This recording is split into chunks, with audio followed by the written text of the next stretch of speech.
bahwa ada dua pintu terbentuknya Bahasa Indonesia Kolokial Makassar, yaitu interferensi dan alikode. Selanjutnya menjadi peminjaman yang berciri konvergensi dan integrasi. Ada dua alasan yang menonjol di dalam penggunaan leksikal-leksikal tersebut. Satu, mengisi kekosongan konsep semantik dalam bahasa penerima. Yang kedua, berfungsi sebagai penanda sosiokultural,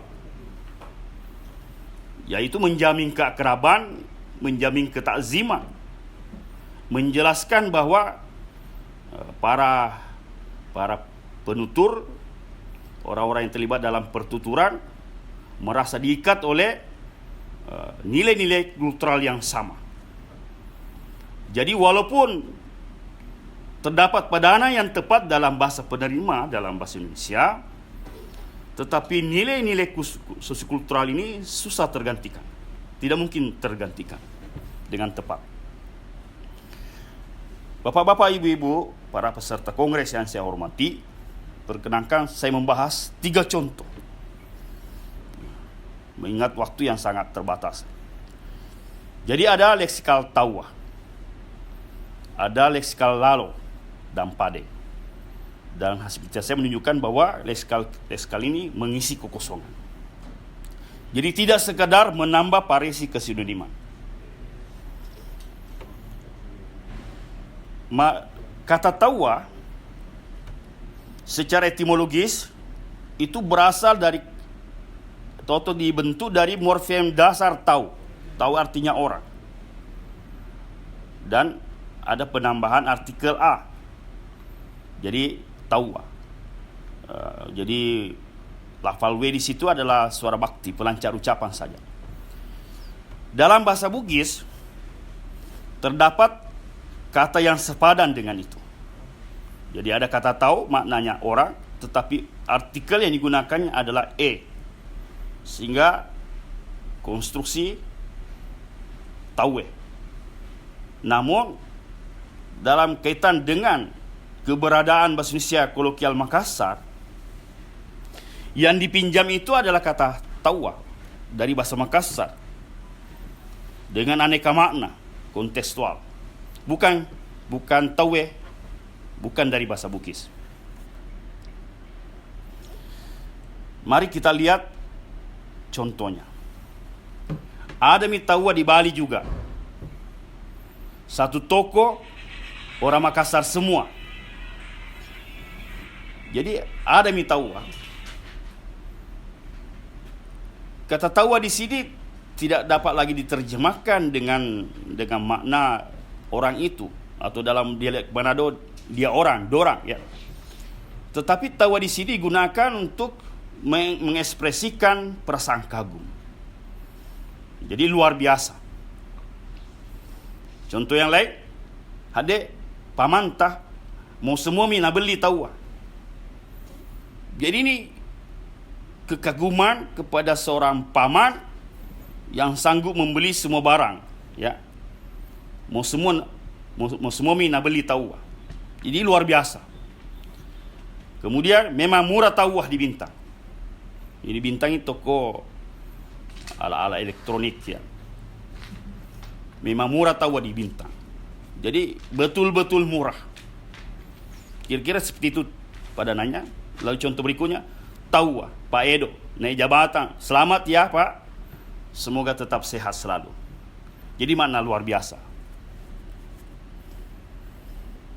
Kadang-kadang kata tawa digunakan untuk memberikan dukungan. Biar mi tawa, kalau cinta muko apa, ya, nah, biarkan saja dia begitu, ya. Jangan mi diet tawa, konspirasi gitu, ya. Sudah tidak usah diet, ya. Atau memberi semangat tawa untuk Indonesia. Jadi memberikan dukungan. Kata tawa dapat digunakan untuk memberikan konfirmasi. Hukum gantung mi saja tawa, kamu menyesal mi, ya. Sudah orang itu diberi hukum gantung saja karena dia sudah menyesal, ya. Ai ini mine tahu pukul ki adekna abu, ya. Jadi sudah dia ini orangnya yang memukul adeknya abu. Tidak salah ji tahu. Hilap, lagian tanda tangan ji. Jadi pada contoh-contoh ini kita lihat kata tawa digunakan untuk memberikan konfirmasi kepada keadaan-keadaan tertentu. Leksikal berikutnya adalah lalo. Ya. Nah, jadi leksikal ini juga tidak memiliki padanan yang tepat dalam bahasa Indonesia. Sehingga akhirnya dipinjam dengan fungsi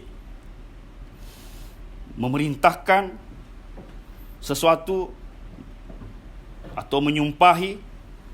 Kadang-kadang kata lalu itu digunakan untuk mengajukan pengharapan yang sangat. Mari kita lihat contohnya.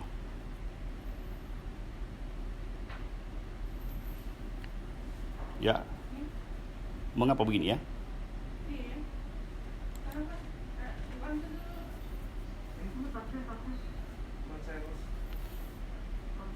Ya. Saya share kembali ya. Ya. Ini contohnya. Pergilah lo kok. Ini kalimat imperatif. Kita bisa menerjemahkannya menjadi kamu pergi sajalah.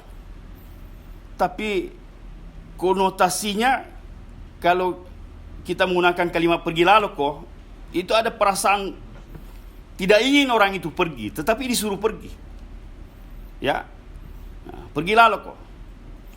Jadi menyuruh sebenarnya, tetapi dalam hati bukan benar-benar menyuruh, tetapi ada ekspresi dongkol di sana. Jadi sulit diterjemahkan dalam Indonesia. Contoh berikutnya, astaga, santai lalo moko. Ya, santai sajalah, tidak usah kaku ya. Mati lalo kok setan. Oh ini sumpah. Ya. Bantin lalo ini anak kecil, boroduri. Nah, jadi pantasnya kamu banting saja anak kecil ini. Dia orangnya angkuh ya. Itu contoh-contoh penggunaan lalo. Contoh yang lain, kiamat lalo ya. Tak kalah lagi.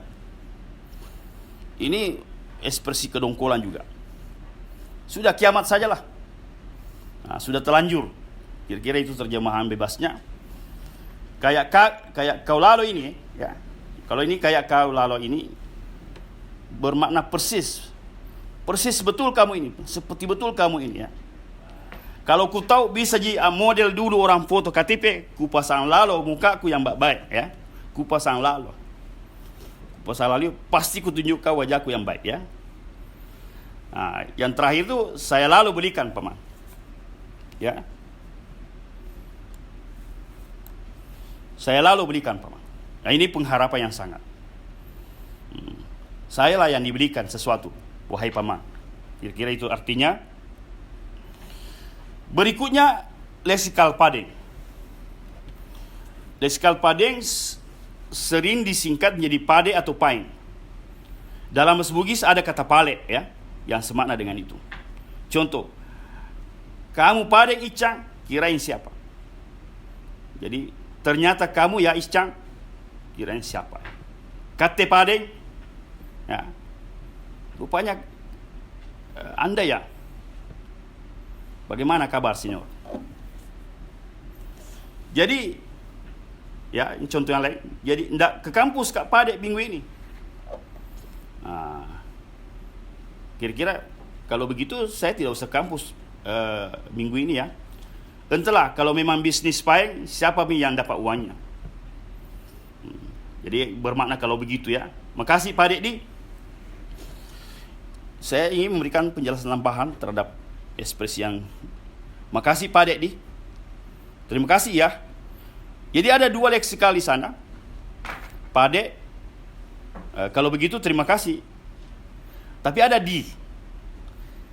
Dulu teman kuliah saya ada nama Pak Wido Tunda. Dia bertanya kepada saya, apa arti Pak di Sulawesi Selatan? Dia orang Jawa mungkin mengira sepadan dengan Pak D. Jadi saya jelaskan di itu adalah substitusi terhadap kata ya. Jadi makasih Pak ya menjadi makasih Pak Pak Di, makasih Bu Di. Jadi itu leksikal yang dipinjam atau yang digunakan dalam bentuk interpretasi. Lama-lama dipinjam untuk mengesankan adanya kesamaan latar belakang sosial kultural. Baik. Sisa 5 menit. Bapak-bapak, masih ada 13. Ya. Tetapi tidak cukup waktu untuk menerangkan. Perkenankan saya membahas 2 di antaranya saja, yaitu kata tabe dan sai. Jadi leksikal tabe ini banyak digunakan, dan itu sengaja digunakan. Paling kurang ada 3 makna. Mohon izin berbicara atau permisi, bisa bermakna maaf, bisa juga bermakna jangan marah ya. Bahkan kalau kata tabe ditempatkan di akhir kalimat, itu bermakna silakan. Nah, misalnya moderator mengatakan, sekarang giliran Bapak yang mengajukan pertanyaan. Tabe. Tabe itu artinya silakan. Ini beberapa contoh penggunaan kata tabe. Tabe ya. Kalau ada chat ki, ini akun jangan miladeni. Kadi bajak ki kasihan ya. Tabe di numpang tanya ya. Maaf ya. Tabe, kita tidak pegang di tangannya orang yang ambil sampel coronata itu. Nah, daripada saling menyalahkan, tabe mendingan kita bantu saudara-saudara kita yang menjadi korban kebakaran. Jadi contoh yang lain, tabe ini Diana dengan saya Pak Heru, gadis pendidikan. Kata ini digunakan untuk mohon izin, ikut nimbrung, ikut bicara ya pada satu situasi. Lalu kata sai. Jadi ini kata bersama antara bahasa Bugis dan bahasa Makassar. Misalnya potokan saika itu yang namanya corona. Bisa bermakna coba potokan. Coba potokan yang namanya corona. Tetapi kata sai itu permintaan yang sangat. Ya, permintaan yang sangat. Bukan sekadar imperatif. Nabi bilang ustaz kak, baca sai bede. Ya. Jadi kata ustaz, coba baca. Itu permintaan yang sangat itu. Kesini saya kau dulu. Nah, kamu kesini. Ya. Pergi saya sedikit dulu. PK saya sedikit dulu. Tumi, pasang saya itu dulu seprenak. Nah, dan sebagainya. Ya, ini penggunaan kata saya. Bapak-bapak, tidak tersedia cukup waktu untuk menjelaskan 11 leksikal yang lain. Tetapi mudah-mudahan dalam diskusi bisa saya jelaskan lagi jika diperlukan. Mari kita sampai kepada simpulan.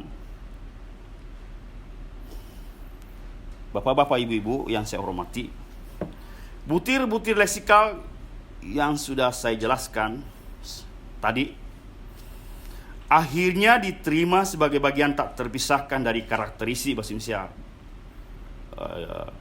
kolokial Makassar. Hal ini dengan mudah bisa berlaku karena butir-butir leksikal tersebut bukan seluruhnya berasal dari bahasa Makassar, melainkan terdapat juga sejumlah butir leksikal yang merupakan kata kognat bahasa Bugis. Pernyataan yang penting saya sampaikan karena bahasa Bugis merupakan bahasa daerah yang berpenutur lebih besar dibandingkan dengan bahasa-bahasa daerah lain di Sulawesi Selatan. Jadi dengan penerimaan dari penutur bahasa Bugis memudahkan berterimanya unsur-unsur leksikal itu sebagai bagian tidak terpisahkan dari karakteristik bahasa Indonesia kolokial Makassar. Dengan kata lain, baik bahasa Makassar maupun bahasa Bugis, kedua-duanya menjadi kontributor utama pengayaan kosakata kultural bahasa Indonesia Makassar. Ini yang bisa saya sampaikan pada waktu yang sangat singkat ini. Mudah-mudahan yang sedikit ini memberikan manfaat ilmiah kepada kita sekalian. Untuk melakukan penelitian lanjutan, saya kembalikan acara ini kepada Bapak Moderator. Terima kasih. Assalamualaikum warahmatullahi wabarakatuh. Waalaikumsalam warahmatullahi wabarakatuh. Halo Bang, suara. Baik, terima kasih Prof. Davis. Itulah tadi penyajian yang sangat menarik, cukup rinci dengan contoh-contoh yang ditampilkan. Dan karena waktu terbatas, kita masih punya waktu 20 menit untuk diskusi. Maka saya akan langsung saja membacakan pertanyaan-pertanyaan yang masuk dari peserta. Saya melihat di chat sudah ada beberapa pertanyaan yang masuk. Baik, untuk pertanyaan pertama ini dari Pak Sumadi ini. Apakah leksikal tawa, lalo, dan padeng setara dengan patis? Tidak ada makna leksikal secara khusus, tetapi memiliki kedekatan dan keakraban. Silakan. Baik, terima kasih. Yang termasuk kategori patis itu mungkin kata bela ya. Jangan begitu bela ya, jangan begitu deh ya. Tetapi ketiga kata ini memiliki makna leksikal ya. Tetapi memang berciri polisemi. Jadi maknanya lebih dari satu. Kontekstual. Jadi ada kata yang masuk kategori patis, tapi seperti kata bela, setara dengan ungkapan deh dalam bahasa informal. Jangan begitu deh ya. Di sini gunakan bela ya, jangan begitu bela. Itu jawaban saya.